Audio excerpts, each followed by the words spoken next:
Darenko Gogov s'est qualifié en battant la Tchèque Muchova cette nuit en 2-7. Et place ce soir aux demi-finales du tableau masculin. Djokovic, le Serbe, sera opposé à l'Américain Shelton et Alcaraz sera opposé à Medvedev. Bonne journée. Ils font l'actu et ils sont sur RJFM. 7h45, l'invité du jour.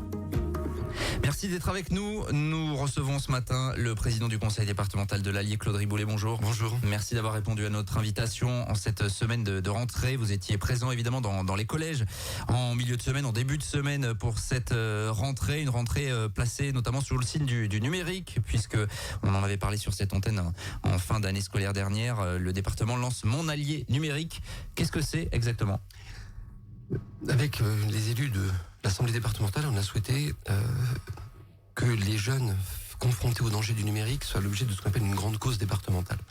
C'est un sujet dont on s'empare et pas simplement de façon ponctuelle, qui doit s'inscrire ensuite dans la durée.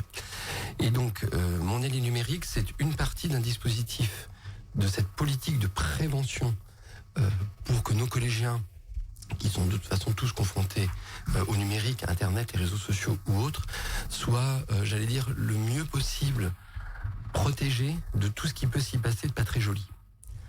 C'est évidemment des images, des vidéos, des sites. Normalement, à 12 ans, on ne devrait pas trop aller jeter les yeux.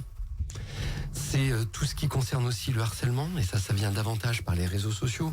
Malheureusement, l'actualité nationale ces jours-ci nous a encore montré que des situations de jeunes ou d'enfants harcelés, ça peut arriver à des situations absolument dramatiques et totalement bouleversantes. C'est aussi de dire que le numérique est un outil presque natif sur cette génération, qui évidemment permet tellement de choses, mais qu'il faut rester dans une prudence. Et comme dit l'adage, un homme ou une femme averti en vaut deux. Eh bien, il faut que dès leur plus jeune âge, dès la 6e, les jeunes soient sensibilisés à ça. Alors ce kit, il a été travaillé avec l'Éducation nationale, avec les conseillers départementaux jeunes, avec finalement des jeunes eux-mêmes. Et il se présente notamment sous la forme de cartes qu'on appelle les Poképhone, donc la thématique Pokémon, qui est très à la mode, et des cartes comme on avait nous les albums Panini qu'on collectionne, et qui permettent d'avoir à la fois des conseils de bonne pratique ou au contraire des alertes de danger. Mais il y aura d'autres choses en cours d'année. Je vais pas tout dévoiler maintenant parce que c'est pas juste à la rentrée qu'on donne ce kit-là. Il y aura tout au long de l'année une déclinaison de cette prévention. J'ai été donc effectivement à Saint-Germain-des-Fossés avec monsieur le recteur, madame la directrice académique des services de l'éducation nationale. Et alors ce qui était génial, c'est qu'on était dans une classe de 6e quand on a distribué les cartes et ils ont tout de suite ouvert les paquets. Ils disaient, c'est super, ça c'est génial. Donc au moins la forme, déjà, elle percute, et c'est pas un truc institutionnel où les jeunes 6e vont dire qu'est-ce que c'est encore que ce truc-là. Oui, bien sûr, parce que c'est difficile à cet âge-là de les sensibiliser, de les intéresser. Là, c'est pour ça que vous avez réfléchi à des manières. Vous voyez, je vous partage l'expérience. Alors, c'est pas une réalité objectivée et statistique globale, mais dans cette classe, à un moment donné, monsieur le recteur pose la question de qui est sur Instagram, qui est sur TikTok, etc. Puis moi, j'ai posé une autre question. J'ai dit, mais qui n'est sur aucun réseau social ? Rien. Personne. Il y en avait 5 sur une classe de 25. C'est-à-dire qu'en fait, c'est une minorité aujourd'hui. On parle d'enfants de 6e qui ont 12 ans. C'est une minorité aujourd'hui qui n'a accès à aucun réseau social. Parce qu'il faut aussi penser à tout ce qui est jeu en ligne. Ça compte. Bien sûr. Minecraft et compagnie. Ouais. Et donc en tout cas c'est une thématique qui sera mise en place tout au long de l'année. Il y a toujours aussi la volonté de développer les produits locaux dans les cantines. Ça c'est. Oui, et puis ça c'est quelque chose qui s'inscrit depuis de nombreuses années, et qui continuera évidemment de nombreuses années, de travailler des produits frais, des circuits courts, par le biais d'agri local ou pourvu que les circuits soient courts et que les produits puissent être des produits de la région. Et ce qu'on a lancé aussi cette année en partenariat avec IFI 03, qui est un organisme de formation par l'apprentissage, c'est qu'on peine, mais comme les restaurateurs, à recruter des chefs cuisiniers ou des seconds de cuisine.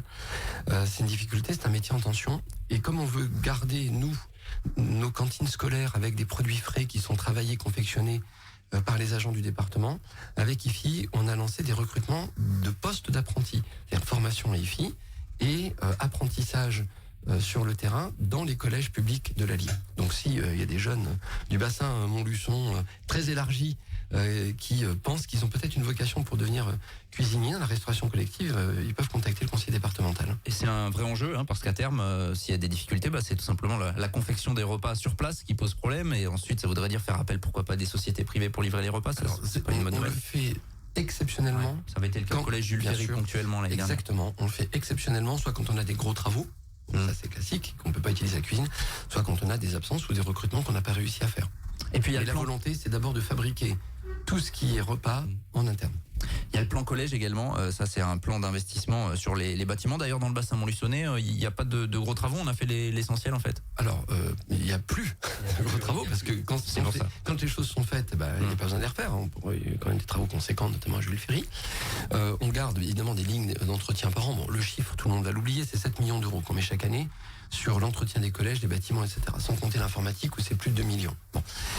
Mais effectivement, notre volonté, c'est de continuer d'entretenir le bâtiment des collèges, d'assurer nos missions de la restauration, de donner les matériels numériques les plus adaptés aux établissements et d'avoir en plus des crédits d'animation ou à vocation pédagogique pour permettre des sorties scolaires par exemple. J'évoquais cette semaine avec la directrice académique des services de l'éducation nationale la possibilité de vaccination aussi contre le papillomavirus dans les collèges de l'Allier. Ça c'est quelque chose que vous faites en partenariat avec l'éducation nationale. À date, c'est pas une logique partenariale, pour une raison simple, c'est que la médecine scolaire est une compétence de l'État et de l'éducation nationale. À ce jour, les conseils départementaux n'ont pas de compétences en termes de médecine scolaire. Donc c'est une politique, si on nous demande de l'accompagner, on pourra l'accompagner, mais clairement, ça relève du relais des médecins et infirmiers scolaires. Ça c'était pour la rentrée, mais avant cela il y a eu l'été avec notamment ce festival bourdonnais en Bourbonnais. Est-ce que vous avez des chiffres sur la participation? Ça a été un gros succès? Oui, ça a été un vrai succès. L'an dernier, on vous disait que c'était entre 50 et 60 000 spectateurs qu'il y avait eu sur les 8 soirées. Cette année, avec 10 soirées plus Moulin à l'occasion du Tour de France, on est minimum à 80 000 spectateurs. Minimum. Et ça, c'est pas des chiffres, vous savez, comme on dit, selon les organisateurs ou selon la police, c'est qu'on avait les agents des routes qui comptaient les voitures, on faisait une multiplication par 2,5 par voiture, ce qui était vraiment plutôt prudent. Donc oui, effectivement, largement 80 000 spectateurs. On l'a revu encore chez nous après Mia, les temps de souffle. Voilà, il y avait vraiment beaucoup de monde. Et surtout, y compris surtout nos plans d'eau dans la ruralité. J'ai la plus petite fréquentation, je crois que c'était 3500. Mais sur des sites qui d'habitude jamais accueillent ça. Bon. Je me permets de rappeler qu'on a eu 2 choses qui ont été des premières en France cet été. 500 drones. Il n'y a aucun autre spectacle en France public et gratuit qui a vu voler autant de drones. Le seul autre endroit, c'est Disney, mais c'est pas gratuit. Et la deuxième chose qui a eu lieu pour la première fois en France, et c'était chez nous, en Allier-Bourbonnais, c'est la pyrotechnie embarquée, cette figure du Balbuzard qui s'embrasait avec des pièces d'artifice accrochées au drone. Ça vous donne envie de continuer pour l'année prochaine? Bien sûr. Il y aura une suite. Je le dis, voilà, il y a pu y avoir des discussions, un peu de polémique passant sur le coût. Un peu moins d'1 million d'euros. Un peu moins d'1 million d'euros sur un budget de 400 millions. Bon, je le dis, c'est pas pour répondre à la polémique, en plus c'est fait. On supprimerait ça, on donnerait à peine 3 euros à chaque habitant de l'Allier. Voilà. C'est-à-dire qu'on me dit, d'aucuns peuvent me dire, il faut utiliser cet argent à autre chose. Ramener aux habitants, c'est un peu plus de 3 euros. Bref, on va recommencer, bien sûr. L'enjeu, c'est quoi? Les lumières, le mapping, c'est valoriser nos patrimoines historiques bâtis. Les drones, c'est valoriser nos patrimoines naturels. Et singulièrement l'eau, qui est un marqueur de l'identité de l'Allier. Et c'est surtout dire, l'Allier, c'est des villes moyennes, des chefs-lieux de canton, mais c'est aussi une ruralité qui est belle, qui est préservée. Et donc, le message politique, il est double. Amener le dernier cri technologique au cœur de la ruralité de l'Allier bourbonnais, donner aux Bourbonnaises, aux Bourbonnais de la fierté de ce qui se passe chez eux, de totalement innovant, et offrir aux touristes ou aux visiteurs ou aux passagers des choses inédites que de fait ils ont probablement jamais vues ailleurs non plus. C'est une corde supplémentaire à votre arc en termes de politique touristique également, ça attire du monde. En plus cet été il y a eu le Tour de France, c'est d'ailleurs pour avoir fait les premiers bilans notamment à Montluçon, c'est une bonne saison touristique dans l'Allier, ça. C'est les retours que j'ai, plutôt une bonne saison touristique. Bon, il y a toujours à progresser, à structurer l'offre, à être meilleur en termes de visibilité.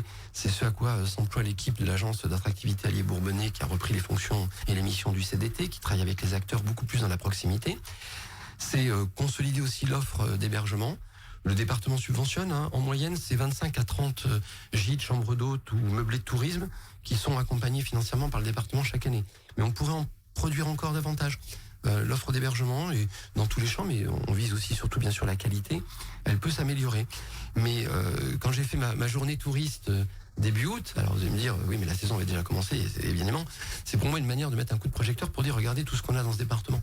Je suis parti partie de Commentry, pour aller à Noyant visiter la pagode, donc tourisme insolite, pour aller ensuite au château d'Avry, beau patrimoine historique, avec un parc exceptionnel à côté de Moulins, pour ensuite passer à l'espace naturel sensible, la Vauve, parce que là on a aussi une nature particulièrement préservée, puis j'ai fini, ça fait rire des copains, à la tyrolienne, spectaculaire et impressionnante. Hein. Oui, à Marcia. Bon, moi je crains pas, j'ai pas le vertige, mais enfin on fait quand même pas complètement le malin, mais c'est juste une vraie sensation tout à fait sécurisée, bien sûr. C'était quoi le message? C'est regarder tout ce qu'il y a de différent qu'on peut faire sur une journée. Et là, sur un secteur géographique plutôt resserré. Évidemment, j'ai pas pu tout faire en une journée. Mais voilà, on a un territoire qui doit encore progresser pour se faire connaître, progresser pour être bien structuré en termes d'offres touristiques et d'hébergement touristique, mais qui a un potentiel auquel je crois profondément. Un mot sur le village d'enfants à Commentry, ça y est, les premiers enfants ont été accueillis. C'est ça, c'est un projet qu'on avait à lancer parce qu'il est singulièrement très financé par le conseil départemental. C'est nous qui payons le prix de journée pour chaque enfant, avec un partenaire, l'association SOS Village d'enfants. Il y en a 2 dans l'Allier, une quarantaine de places chacun, un à Commentry et un à QC, puisqu'on a fait un appel à candidature aux communes. Et une commission a retenu ces 2 communes-là pour installer ces 2 villages d'enfants. Ça vise surtout à ne pas séparer les fratries des enfants qui sont confiés au conseil départemental. Celui de Commentry avait un petit peu d'avance sur la construction. Il a ouvert depuis août. Aujourd'hui, c'est sur 40 places, c'est une vingtaine d'enfants, une petite moitié, qui ont déjà été accueillis. Et on fera les inaugurations au printemps prochain. Ouais, pour que ça soit concomitant avec QC, en fait. Exactement. C'est ça. Un mot rapidement de la mine de lithium à Échassières. C'est un dossier que vous suivez, évidemment. C'est l'État qui pilote avec ce projet Imerys. Ça avance normalement? Écoutez, si on regarde sur l'info en ligne, Madame le Préfet aujourd'hui communique pour dire que c'est un dossier qui continue d'avancer, notamment que la commission de débat public a été saisie. C'est encore une phase d'étude, évidemment. Je peux pas parler à la place de la société qui porte le projet. On sait aussi qu'il y a des interrogations, notamment sur les Échassières. Alors je parle pas des opposants qui sont contre parce qu'ils sont contre. Ça, c'est pas le sujet. Je parle de ceux qui légitimement s'interrogent, demandent à avoir des réponses précises, des garanties. Je l'ai dit, je le redis. Aujourd'hui, Imerys annonce depuis le début sa volonté d'être absolument exemplaire du point de vue environnemental. Pardon. C'est au service de l'État de vérifier que tout soit tenu, et c'est aussi le rôle des élus d'être particulièrement vigilants à cela. Ce projet est un projet d'envergure nationale. Donc il faut aussi se mettre dans l'idée que c'est un projet qui doit être suivi par différents ministères quant à son avancée. On suivra ça évidemment dans les prochaines semaines. Et puis dans les prochaines semaines, vous êtes, j'imagine, déjà en réflexion sur le budget 2024 de la collectivité, qui sera contraint, forcément, compte tenu du contexte. J'ai déjà commencé d'y travailler depuis le mois d'août. Voilà, je suis pas là pour envoyer des mauvais messages, mais je suis pas là non plus pour cacher ce qui très probablement sera une difficulté en 2024. Une des recettes aujourd'hui des départements, c'est ce qu'on appelle les droits de mutation, les frais de notaire. Chaque fois qu'une maison se vend, il y a une partie de ces droits qui revient au conseil départemental, enfin aux conseils départementaux. Tous les départements de France sont pareils. On a eu une embellie de ces droits de mutation post-Covid. On a bien vu que tous ceux qui vivaient dans les métropoles, les grandes agglomérations entre le bitume et le béton étaient contents d'acheter des petites maisons ou des appartements ouverts chez nous. Aujourd'hui, c'est en train de se tasser, mais pas que dans l'Allier. J'étais à Lyon mercredi avec mes collègues présidents de département, et des départements qui sont très dynamiques comme la Gironde nous disent attention, on pense qu'en 2024 il va y avoir un effondrement. Ça veut donc dire que nos recettes vont être aussi en régression. Je vais donner un chiffre simple. Dans l'Allier, quand on avait entre 26 et 28 millions d'euros de recettes de droits de mutation, c'était pas mal. On est monté jusqu'à plus de 40. Je le dis aussi très clairement, j'en ai mis de côté. On n'a pas tout dépensé, et fort heureusement. Là, on s'attend à revenir peut-être en dessous des 26-28 qu'on avait d'habitude. Donc c'est un budget qui devrait être construit avec beaucoup de prudence, beaucoup de sérieux, comme d'habitude, mais je ne peux pas faire croire qu'on va avoir de l'argent à dépenser largue à main nue. Voilà, on saura évidemment dans les prochaines semaines vote du budget en début d'année prochaine. Merci Claude Riboulet. Je vous en prie, d'être passé à notre micro ce matin pour cette rentrée. Il est 7h58, on va continuer le direct dans un instant. À tout de suite. Tous les matins, 7h45, l'invité du jour en direct sur RJFM. Retrouvez l'invité du jour en podcast sur rjfm.net et l'appli RJFM, mais aussi en replay vidéo sur YouTube et Facebook. RJFM.